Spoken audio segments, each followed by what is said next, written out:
Raphaël Glucksmann s'est exprimé sur son vote pour le premier tour lors des prochaines élections législatives des 30 juin et 7 juillet prochains.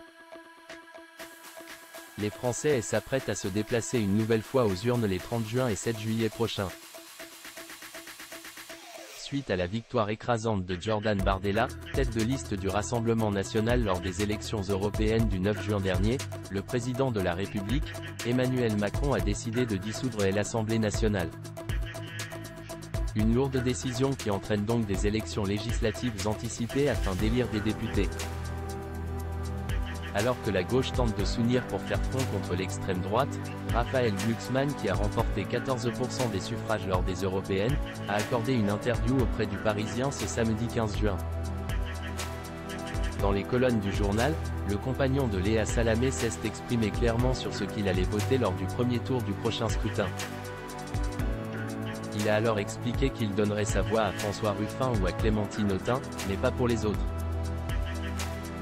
Je ne me cache pas, a-t-il précisé. Je n'irai pas faire campagne pour certains candidats insoumis qui ont franchi toutes les lignes rouges. Avant de poursuivre, une unité d'action n'est pas une ardoise magique qui efface tout. Je vais faire campagne pour les candidats qui partagent une vision de la France, de l'Europe et du monde proche de la mienne. Une prise de position claire. J'ai une boule dans le ventre, Raphaël Glucksmann choqué par Emmanuel Macron et la dissolution. Suite à la dissolution de l'Assemblée nationale, Raphaël Glucksmann n'avait pas caché sa sidération depuis les studios de France Inter. Il a plongé la France dans le chaos, affirmait-il.